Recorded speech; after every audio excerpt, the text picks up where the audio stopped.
Man, wow, man. The date, all right? Let me get that right. November 7th, 2020. Why is it important? Why is this date important? Well, I'm glad you asked. Today, we find out that Joe Biden is going to be the next president of the United States. All right? Oh, man, you should see the dancing in the streets. Yes, I did. Pop some champagne. All right? Hey, look at it. Go ahead. I ain't gonna hide it. Pop me some champagne. I regret it entirely. I will probably never drink another drop of champagne again. But even now we're celebrating that Donald Trump was no longer gonna be my president. And so I'm already triggering who this open letter is going out to. My name is Leland Philpot. I'm the producer of Babel Scatter Productions. And I just wanted to say what I had to say today. There were so many things, oh my God, that I had to deal with this week. Deal with this week and last week concerning this dang election. I'm sure you've done the same. I'm sure, but on both sides. And not to say that conservatives haven't been talking to liberals, but I find it a bit more far-fetched. I find the stress of trying to explain something in a a civil manner, in an ethical way, and for there to be a lot of emotional charge on a lot of issues and things, and I just want to lay it all out because look, I'm an observant person. I'm an observant person. I too am a child of God, contrary to what my conservative brothers and sisters would tell you that no Democrat could be a child of God. No, don't listen to that. I'm also a prophetic child of God. So, I know some things that are going on in the kingdom as well. And I can't wait to really talk this out with you guys. And hey, yo, put it in the comments. If you disagree or you agree, put it in the comments. Let me know. But I'm gonna get started right now. Check this out. So, I've been going to church for a long time. I've learned to listen to my pastors. All right, and I listen to what the pastor says, and I change my life accordingly. Right. I mean, it's almost as if everybody and their mama prophesied that Trump was going to win this election. Yeah, about that. So, if you prophesied, not suggested, not prayed, not I hope Trump wins. No, you said I prophesied, right? I know God told me Trump was gonna win. And don't lie now. Keep that same energy. You prophesied this, and some church leaders have prophesied this result and were wrong. Wrong. Flat out. They were wrong. But the problem with this one is I have been hearing this for months. My deacon believed Trump was going to win. My pops, my pops believed that Trump was going to win. I'm telling you, I couldn't escape it. Everybody and their mama knew that Trump was going to win this election. So what happened? And that's what I'm here to discuss. If you prophesy and that thing don't come to pass, you were either misguided, deceived, or you a false prophet. There's more. He could have been a lying spirit. I actually feel that God has released a lying spirit. And whether I pull this from 1 Kings 22, where God is like electing a lying spirit to go make sure Ahab dies, right? To make sure he's prophesied to go fight and die. And I have not heard this. I feel that this lying spirit has been released because God is exposing the racial divide in the church. If you did not hear the Lord, and you swear up and down you did, and I got people doubling down, right? Notable people like Marcus Rogers, Paula White, and once again, I'm not cursing them. Look, I'm here to roll the tape. All right, I'm here to lay the facts out, and y'all decide. I'm just saying, this is what I see. This is what I see. This is what I see as an observant child of God, that it will not allow my emotions to override, the true stance of a Christian. No, I won't. I won't do that. And people doubling down. It's like, nah, this is really over. It's like, that's why I popped the champagne. I popped the champagne because it was really over. I didn't pop the champagne because oh well, no, it's over, it's done. If that happened, then that means we have to start addressing the biases. We have to start addressing the biases. We have to start addressing the roots of your soul. Because no good tree would bear bad fruit. Period. So let me take my notes out here. Now, if you are a false prophet, then you really don't care about this video. You don't care what anybody says, and you're just gonna say what you're gonna say, and you're just gonna say it. And right, that's that. They have their conscience has been seared with a hot iron. It's gone. They don't care whether they're right or wrong, or whether there's consequence or anything. That's what reprobate means, right? The reprobate mind, they glory in the people that disobey God, and they encourage people to disobey God, and that's a scary thing to do, right? But if you're not that type of person, right, and I don't believe my conservative brothers and sisters are at all. Contrary to what they have said to me. But I don't believe that. But what I will say is there might be some deception. And what deception is the belief of a lie. The belief of a lie. It could even be a set of lies, right? Stronghold. Habits, patterns. But either way, it's founded in falsehood. And when you believe a lie, then you act out of it. You see what I'm saying? And everything is skewed. Just look at King Saul. Everything is skewed because you're deceived. Ooh, they don't like that. So I'll start off with the liberal side, because it's really important for it to be said. I know many of my Christian brothers and sisters in the arts will not take this stance. They will not publicly say this sort of stuff, for the same reason that politicians won't switch on what they say, and it's because they are afraid of losing their funding from their constituents. So because this is all my stuff and nobody's cutting my check, I can say what I want. And here's what I'm going to say. On the deception I see, or the potential for deception on the liberal side, is this, I'm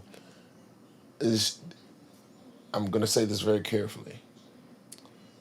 I'm going to say it will be in interactions with the LGBTQIA community. Now, I do not believe, now I'm a liberal, I do not believe you should deny them jobs, beat them up, call them names. That is not, I don't agree with that at all.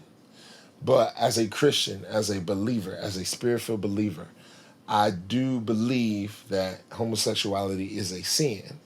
And I cannot condone a sin in any way, shape, or form, whether it be in the form of gay marriage. All right? So now that gay marriage has become the law of the land, right? They want to make it evil, fair seeming. And that's a deception. Just because the law of the land says this is okay, God did not say it's okay. And God will not approve of sin. Now, whether you agree or disagree whether that's sin or not, that's your belief in your faith. I'm just saying that's my belief in my faith. And there is a good reason as to why you can believe the truth of homosexuality being a sin. But that's not neither here nor there. I'm saying this so people will be careful. Don't get lost in the liberal sauce. No, the proliferation of teaching LGBTQ history in the schools, they're trying to push a lot of same-sex themes in the cartoons and in the media. This is what I completely disagree with. It can really, really do some more harm to our children than people believe. But what they would say is, "Oh, you're intolerant. You're a homophobe. This or that," and it's like, no. Y'all can do what y'all want. Y'all grown. That's not my case. But as a Christian, I have to say that's still sin and that's still death, right? And that will still land you in hell, and hell is still real. That's the deception I see on the liberal side of things. On the conservative side of things, I see a lot of patriotism, nationalism, implicit bias, and filthy lucre. Now, filthy lucre is all over the church, all right? There's a lot of filthy lucre in both white churches, black churches, Hispanic churches, and, those are the false prophets. So I'm not even going to talk about them. But I'm talking about the people that are being swindled, all right, being hoodwinked. Let me go back to my notes here. I'm going to read to you this passage. And if you're watching this video and you're digging this, hey, salute to you, because I'm just laying out the facts. I'm rolling the tape. All right, yeah, man. 2 Peter 2:18-24. For when they speak great swelling words of vanity, right, worthless words. This is what Trump does. That name gets further and further away from China, as opposed to calling it the Chinese virus. By the way, it's a disease, without question, has more names than any disease in history. I can name Kung Flu. I can name... Now they say I'm immune. I feel so powerful. I'll walk into that audience. I'll walk in there. I'll kiss everyone in that audience. Trump, the greatest, the best, always the greatest, never before seen, always. That it's vanity, it's prideful. And, the deception is that it's, oh no, it's prideful. It's prideful, it's vanity. They allure through the lust of the flesh. Now, this, what he's talking about is not just sex, right? Lust is not just sex.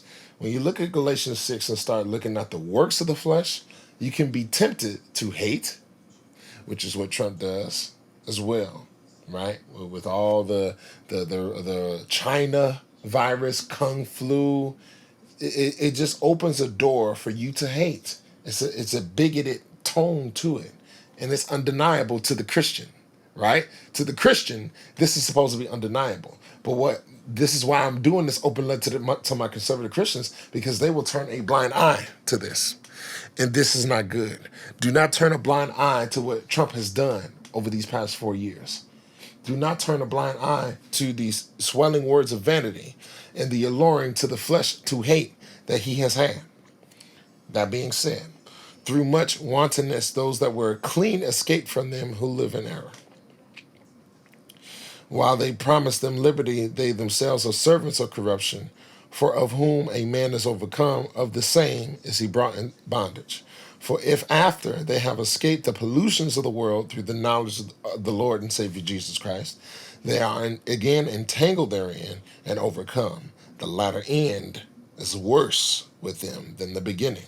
For it had better for them to not have known the way of righteousness than, after they have known it, to turn from the holy commandment delivered unto them. But it has happened unto them according to the true proverb, the dog is turned to his own vomit again, and the soul that was washed to her wallowing in the mire. So the door is opened by the false prophet. And the door is opened by, right, the charismatic leader, right? But the charismatic leader that does not want you to know Jesus. And the charismatic leader that's just trying to lead you down the, patriotism rabbit hole.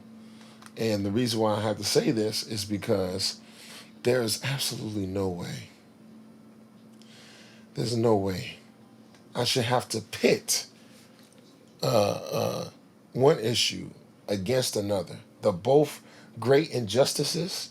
And as a child of God, we should be fighting against every single injustice together and treating all sin, right, that the government does, which is horrendous, right? The government is doing all sorts of sins.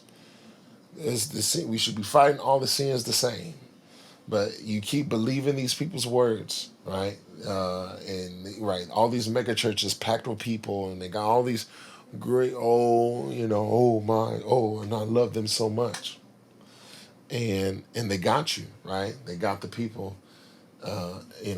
trapped, and they are really trapping, I hate to say immature, there you go. They're trapping immature believers that have not read the scriptures, believers that have not taken heed to their own experiences, right, and exercised their senses to discern good and evil. Believers that have not done this, you're gonna be trapped. You're gonna be trapped. You're gonna be trapped. You're gonna be trapped. You don't want to be trapped. You want to be a discerning believer, and just because you heard somebody with a few talking points, that's not discernment. I'm sorry, my conservative brothers and sisters. Not all of that is true. Don't be deceived. It's not all true, but I'm getting to the spirit of things right now. That's what I'm really focused on. Too many times I have heard, you cannot be a Democrat and you cannot vote for Joe Biden and be a true child of God. You can't do it. You better vote for Trump, and if you're not voting for Trump, you ain't a real Christian. And it's like, yo, where are you getting that from? You cannot take a salvation you didn't give. And the fact that you're saying that it's rooted somewhere, right? So why are you saying that? The argument that was really ramped up, toward the end of the election was Democrats are baby killers. They are pro-choice. That means they're pro-abortion and want to kill your babies. And because of the egregious evil of abortion, you gotta vote Trump. Are you sure about that? So when I explain my side, this is really important. Are you sure about that? So when I explain my side, this is really important because I'm talking about bias.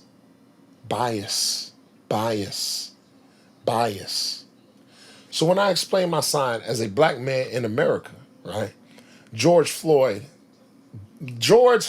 blood is screaming from the ground. Tamir Rice's blood, Breonna Taylor's blood, Sandra Bland's blood. All their blood is screaming on the ground, and their sound is reaching heaven. Period. And when I say this, My conservative brothers and sisters that might be misguided a little bit, they'll say, oh, but the abortions are more important, so we still gonna vote for Trump. When I prove to you that, because of the racist, inflammatory, unfounded, lying rhetoric that the Trump White House and the Trump era of the White House has spewed out, has inflamed America, inflamed racism in this country. You want me to vote for that? No. I don't care what you say. No self-respecting person of color. I refuse to say minorities because we won this election, quite frankly. No self-respecting person of color would ever vote for their own oppression. You need to understand that. My conservative brother and sister, please understand that.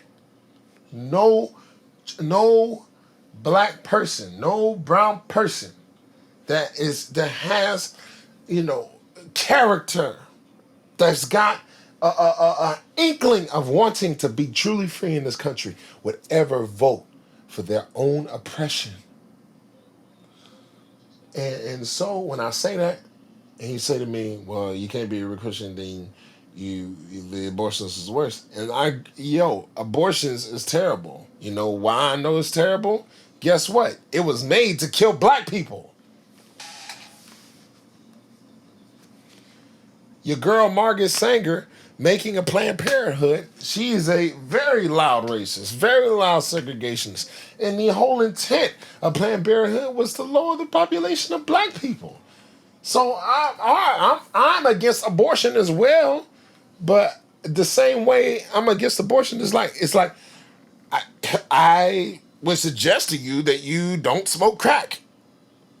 It's your choice, right? I wouldn't smoke crack if I were you. So it's not that I'm for abortion. No, I'm not. But the root of what I'm trying to say is the bias. The bias. The bias. The fact that this thing has become so much of a pillar and a stalwart, and it is being taught in churches that that I have met with leaders whose doctrine is in error. I have, it's just it is what it is at this point. People go with the crowd, right? And once again, the 1 Kings 22, a whole lot of prophets came and said the wrong thing. And it was like one prophet that said the right thing, and he was confirmed by another one. That's what I think. Don't quote me on that. But I'm saying everybody is going with the in crowd, and it's not always true. John C. Maxwell, he lit up popular thinking, right? Always question popular thinking. Because it's too limited, it's too slow, it's too narrow. Like, he lit it up because he's right. It's so box form that you won't be you end up not thinking for yourself, and you end up just being a parrot squawking other people's opinions, acting like it's truth. On your Alex Jones or your Steve Bannon. You're just saying stuff, and it's not true. Trump is saying stuff. People's heart was broken. Steve Colbert was in tears when Trump said, they stole this election. No evidence. Everybody bashed him. Even Republicans bashed him because now you've got people, right? When Trump said maybe we should inject some bleach, some person was in the hospital because they tried to drink bleach. Because Trump said, drink some bleach. So you got to understand about, it's not always good to go with the in crowd, even the prophetic in crowd. Oh, here we go. Oh, and I'm just going to segue right into the danger of the white evangelist section of the body of Christ. The in crowd, the popular people, right? Popular prophets, all right? And they prophesying to you up and down, up and down. Up and down. Yeah, Trump, Trump, Trump. 4 more years, 20 more years, Trump, Trump, Trump. And I'm like, look. You cannot look at the injustice, Charlottesville. You cannot look at the pain of these people. We got 500 plus kids. We don't know how to get them back to their parents. Oh, God. It's the most evil thing I've ever seen. You know, part 2, I had to start the video back up. The issue with, going with such a popular flow, oh my God. These people, all right, they get so high up because what you've got to understand is that a lot of the body of Christ is religious. It's religious. It's traditionalism. It's not spiritual. It's not led by the Holy Spirit. And so they go to seminary and they hook up with these people that have churches, and they get some money, they get on salary, they get leadership position, and they're brilliant people. What am I going to say? No, like, people is smart, and that's good. I'm glad you're smart, bro. But the problem is, you've got all this honor now, right? People have put you in the platform, and people have put you on the pedestal, and now everybody's saying, "Oh, Dr. So and so, oh, they so good." Every time I hear them, I feel good. And the problem is, when you get that high up, they treat you like a king, right? And you get that high up, now nobody wants to say nothing to you, right? And I love my leaders and I respect my leaders. But the same problem in the church, or what I say the modern church, right? The popular, the forefront church, it's the same issue in government. It's the same issue in corporate America. It's the same issue on your job. It's the same issue everywhere. And the issue is there is zero accountability. Zero. That's why you have a John Gray. That's why you have a Carl Wentz. And this stuff happens because nobody is hot. Nobody is holding the top cop accountable. If you try to come out, you trying to come out the top. How dare you? Get cut off. Now, you got all these people with all this influence and all this range with zero accountability.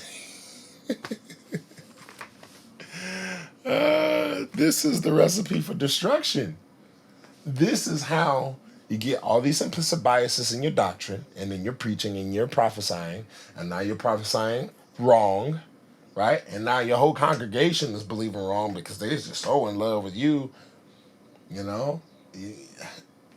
And now we have this mess. It's a mess. It's a mess. It's a mess. And anyone that says it is anything short of a mess is lying through their teeth. It's a mess. But what do? Here's what we do. Now is the time. Yeah. Now's the time. If here's the proof. If you prophesied, you believed in your heart, even had dreams, and you got people going up in tongues in front of the ballot counting places. All right, you got people. And let all of Trump's enemies fall, and they're going up. All right. But when I tell you and talk to you about the oppression and the systematic racism of people of color in this country, you literally have no time to hear me. You literally have no time to see it from my point of view, and you would rather continue to raise up conservative talking points over the cries of the blood on the street. that's the issue. You might have some bias, or if you for and I ain't gonna say for some strange reason. A lot of this leadership is religious, and if you don't start reading the Bible for yourself, praying for yourself, and connecting with God by yourself, you're going to be deceived because a lot of these people. I mean, it is what it is at this point. I ain't gonna lie to you. Like, protect your neck out here, dog. Read the word for yourself. Oh, that's a word. Read the word for yourself. But I digress. If your view of Jesus has been this real proud, real thing, look, I've got my family, I got my flag, and I got Jesus Christ on my side. And there's nothing wrong with that. But here's where it can go wrong. When you start acting like Jesus is American, and you start acting like Jesus does not listen to the blood that's screaming from the ground, and that Jesus does not care about the babies that are being lost and torn apart, and I am grieved at that as well. But what you got to understand is that Jesus cares about both of those issues. They're both great sins, and we as brothers and sisters, right, should be fighting them together. But if you've got this gun toting, I got my Jesus and my gun, got the American flag on him, and instead of a white horse, he gonna be riding in a bald eagle. If you got that version of Jesus, but you can't hear, or you can't see how Jesus would care about both of our problems, right? One has to be exalted above the other in order for one candidate to be shown in a better light. You might have a bias. You might have a big bias. You might got something in your eye that you need to pluck out. And the thing about the Bible is that it's the mirror. You can't pluck out what you can't see. And you're supposed to look in the mirror and then remember what you look like when you close the Bible, so you can actually reflect. And when you reflect and you think about what you're thinking about, right? And you think about, man, is this brother right? And like, man, is what he's saying is true? Then when you really think about it, you think about, your responses to some of these things. What was your knee-jerk response? And when you think about that, then you can start to dismantle, right? Being transformed by renewing your mind. And you can start leaving that carnal political mind. It's all carnal. That carnal political mind, right? And start embracing the spiritual mind, the kingdom mindset, right? And what is it? It's love. It's love. Love. Love, love, it's love, it's love, it's love, it's love. Love is patient, love is kind, love doesn't puff itself up. Love, it gives, right? Love in the Hebrew is ahav, which means to give, right? I have to give. Now you know some Hebrew. But, love is the ultimate fruit of the child of God. If I don't have love, I have nothing. And we need to love each other. We need to love each other. There's no reason why your talking points should be more important or louder than mine. Let's all weep and cry together. And as Christians, as children of God, begin to fight this system the right way, which is in spiritual wickedness in high places, to begin to tackle them and to begin to take dominion and decree and declare like we're supposed to. But we can't do that if we refuse to look at ourselves. We refuse to be held accountable by people that have a more mature look, right? A more mature version of doctrine, a more hotter version of doctrine. And if you refuse to be held accountable by a person that is ahead of you in the gospel, then this is how you fall. This is how you lose. This is how you really end up repeating stuff. You really end up in cycles because you refuse to reflect, you refuse to be self-aware, refuse to be honest, you refuse to be held accountable. No, you won't have the character. It's all character. It's all about character. So that is the solution, y'all. If y'all prophesied it wrong, then that means you're hearing wrong. So that means we need to go back on the inside and clean up house. And when we do that, now we learn how to love for real. And when we love for real, we get connected with God for real. Now we're not against each other at all. We're not against each other at all. All right? So look, that is my open letter to the conservative Christian. I hope you listen to some parts of this, whatever it is. Let me know in the comments what you think. And I love y'all so much. All right?